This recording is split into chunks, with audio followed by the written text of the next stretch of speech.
Bienvenue dans ma cuisine. Alors cette semaine, je vous propose un plat super facile à faire et surtout, eh bien moi je l'ai fait hier soir et j'ai mis 15 minutes pour faire ce wok à base juste de 2 ingrédients. Alors un que peut-être comme moi vous avez toujours au congélateur, des crevettes décortiquées qui cuisent en 2 minutes et du chou chinois. Avec ces 2 ingrédients là, eh bien on va essayer de les assaisonner avec ce qu'on a dans les placards. Alors on a toujours dans le frigo aussi des échalotes ou des oignons. Là j'ai des oignons rouges et puis on va faire revenir tout ça dans de l'huile d'olive. Alors plutôt que du sel, si vous avez de la sauce soja, vous pouvez en mettre, un petit peu de gnoc mam, là aussi ça va bien saler, du piment si vous aimez pimenter, pourquoi pas du gingembre, j'en ai toujours à la maison, du citron vert, de la coriandre, voilà c'est tout simple.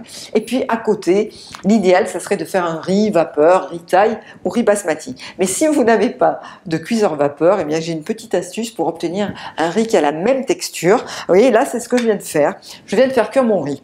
Donc le riz, je l'ai cuit comme des pâtes, 10 minutes dans de l'eau bouillante salée. Je l'ai égoutté, comme ça, et là je vais finir de cuire ce riz qui est peut-être encore un petit peu à peine croquant en le laissant dans ma marmite qui est chaude, recouvert comme ça d'une assiette et pour qu'il finisse de cuire. Et là, eh bien, l'eau qui est contenue encore dans les grains de riz va s'évaporer. Je vous assure à la fin, au bout de 10 minutes, un quart d'heure, au moment de passer à table, vous allez avoir un riz qui a la même texture que sorti d'un cuiseur à riz. Alors maintenant pour le wok, vous allez d'abord faire un petit peu mariner vos crevettes. Les crevettes, moi je les coupe en deux.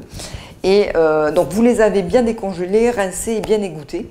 Alors pour la marinade, là aussi je fais au plus simple, un petit peu d'huile d'olive, un petit peu de sauce soja. Vous pouvez mettre du gnoc mam, mais c'est pas obligatoire. Par contre si vous avez du gingembre, ça sera bon.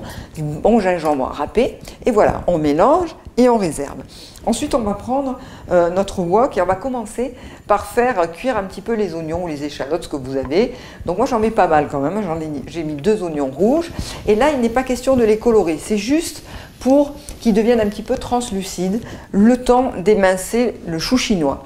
Alors le chou chinois, l'avantage c'est qu'il s'émince très facilement parce qu'il est tendre, hein, vous pouvez en faire des salades crues et au wok il va cuire très vite. Donc c'est vraiment le chou à avoir toujours à la maison, on n'a même pas besoin de le faire blanchir, il est génial. Et ensuite, donc autour de votre wok, vous voyez que les oignons commencent un petit peu à s'attendrir. Vous allez verser vos crevettes marinées dedans, donc là j'ai augmenté un petit peu le feu.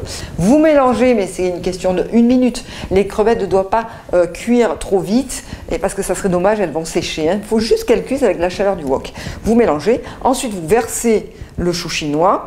Donc là, avant de mélanger le tout, assaisonnez une fois de plus le chou chinois avec de l'huile d'olive, pourquoi pas de l'huile de sésame, hein, vous pouvez en mettre un petit peu, de la sauce soja, et là vous incorporez le tout à feu vif. Ça va durer, allez, peut-être 5 minutes maximum, le temps en fait que le chou réduise un petit peu. Vous allez voir qu'il va rendre un petit peu d'eau, et donc là c'est fait, vous pouvez arrêter le feu. Alors soit vous servez, vous mettez tout sur la table, le riz ou votre wok, ou alors vous servez à l'assiette. Donc là vous prenez votre riz qui maintenant va avoir vraiment cette texture de riz vapeur un peu collant mais super bon, pas du tout humide.